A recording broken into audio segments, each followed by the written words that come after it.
Hey guys, Metal Driver here bringing you another AEW Unrivaled review. Today I'll be looking at Series 3, Nick and Matt Jackson, the Young Bucks.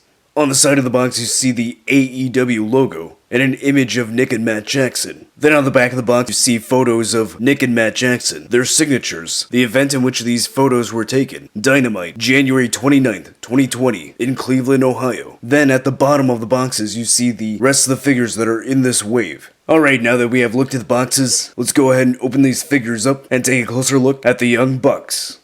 Alright, and here we have Nick and Matt Jackson out of the packaging. But before we take a look at the figures, let's go ahead and look at the accessories that they come with. Alright, so the only piece of accessory that both figures come with is the entrance sleeveless jacket, and it is identical on both figures. They have the same design, same sculpt, same paintwork. So I do like how this looks. It's really well designed. Good paintwork. It's got this animal-like print. So you got black and gold, which looks really good. You've got the Elite down here at the bottom of the jacket. Lettering came out really nicely. The detailing on the zippers look good. It's painted in gold, which looks really nice. Got a lot of sculpt work on the jacket.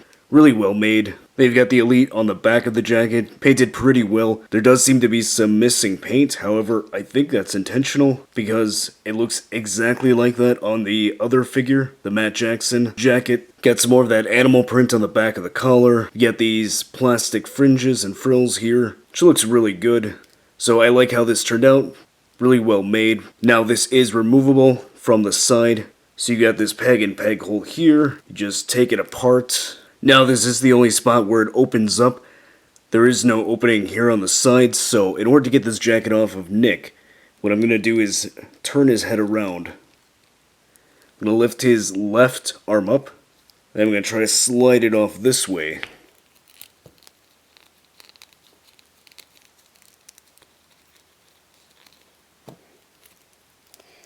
Alright, so that wasn't too bad. So it's probably the best way to take the jackets off. So I did see some people online complain that they had difficulties getting that off. Alright, then taking a look at the head sculpt. So looking at Nick Jackson first. I do think that it has a pretty good likeness to Nick Jackson. However, the expression that they chose, the smile, looks a little bit off to me. I mean, again, it does look like him. It just looks kind of sinister and a little creepy and goofy looking. Kind of a little bit like Jim Carrey. But despite that, I do think it looks like him. It is painted very well. The teeth came out very nicely, so did the lips, the eyes, and the eyebrows look really good. He's got his headband with the Elite logo across the front. The hair looks really good. Some nice sculpt work there. He's got a ponytail, which is a nice change because Series 1 had his hair down, whereas Matt Jackson had the ponytail on that figure.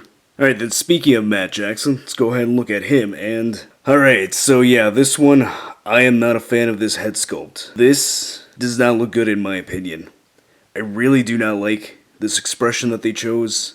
The screaming, open mouth head sculpt. Now, if you saw my Riho review, I mentioned that an open mouth or a screaming head sculpt can be a hit or miss. This one, in my opinion, is a complete miss. It doesn't really capture Matt Jackson's likeness all that well. In fact, I don't think it really has a good likeness to Matt at all. Now, as far as the paintwork goes, it is pretty good. The sideburns are painted well, the teeth, the lips, the eyes are painted well, but he's got these really dark bags under his eyes. Makes him look like he's sleep deprived. The eyebrows look good. I do like the sculpting of the hair. As I said, the Matt Jackson Series 1 had a ponytail, this one has his hair down, so that looks really nice. I do like this sculpt work, I really hate this head sculpt. So I know a lot of people were complaining about Riho's head sculpt and Pac's head sculpt. In my opinion, I think this is the worst one of Series 3. But then looking down at the body, this is the same torso that they used with Series 1, so the exact same sculpt work, but as you can see, much better skin tone. Series 1 had that pale, yellowish skin tone, so I like this flesh tone on Matt Jackson. He's got a taped up hand and his wristbands, or his wrist tape I should say. And then the attire, unlike the Series 1 Young Bucks who had the exact same lower body, Matt and Nick Jackson have a reverse paint scheme. So as you can see here, with Matt he's got blue and white on his right leg, Nick has blue and gold on his right leg. And then they are swapped on the other half, so you got the white and blue on the left of Nick Jackson and blue and gold on the left of Matt Jackson. So looking at the tight design, paint came out really well on the belt. It's got some good line work on the paint, same thing on the tights. So the line work is pretty clean and crisp, where the colors divide. So here on the gold looks good, the blue looks pretty good here. Same thing on this leg, same thing on the front. Then you've got the Elite logo on the right leg of Matt Jackson. Lettering looks good, good clean paintwork. Then at the lower half of the legs, near the calves, you've got these fringes and frills and these bell bottoms here. So it's all soft goods, which is really nice.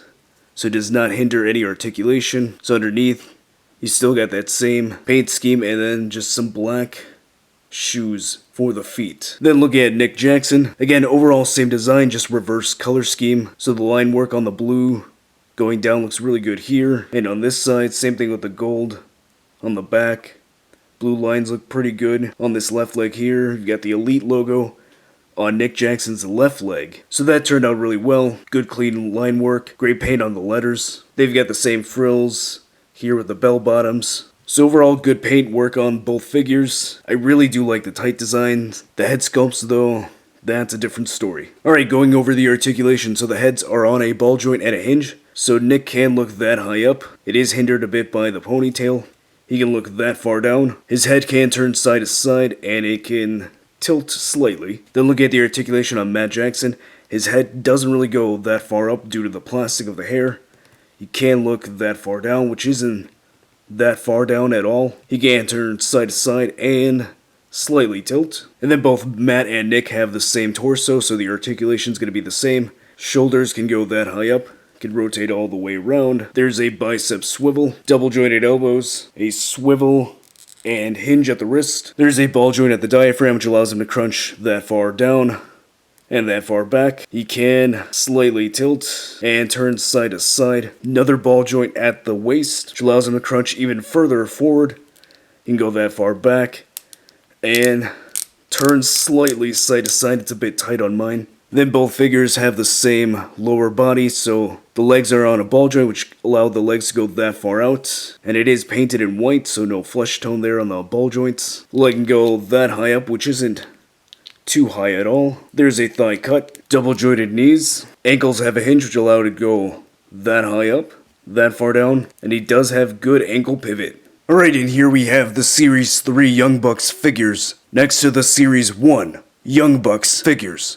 Alright, so what are my final thoughts on these Series 3 Young Bucks figures? Well, they're a bit of a mixed bag for me. I do like their attire, I like the tight design, I like the entrance jacket that they come with, but the one thing that I don't like, that in my opinion really hurts the figures, are the head sculpts. Now, the Nick Jackson one is better, however the Matt Jackson head sculpt just really ruins it for me. I do not like that head sculpt at all. Personally, I don't think it really looks like Matt Jackson. If anything, it looks like a screaming meme or something, which is really unfortunate because the rest of the figure on both of them is really good and solid. Now, would I recommend these figures? Unless you're the biggest Young Bucks fan, or you don't have Series 1, then I don't really recommend these. If you already have the Series 1 Young Bucks, then there's really no need for these figures in your collection. I don't think that they're necessarily superior. They do have better skin tones, however, I think the likeness on Series 1 is better. So unless, for whatever reason, you didn't get your hands on the Series 1 versions, then it's a pass for me. So if you like this review, go ahead and hit that like button. If you're new to the channel, subscribe so you can see more AEW Unrivaled reviews. Follow me on social media so you can keep up to date with all my wrestling figure photography. And I'll see you next time.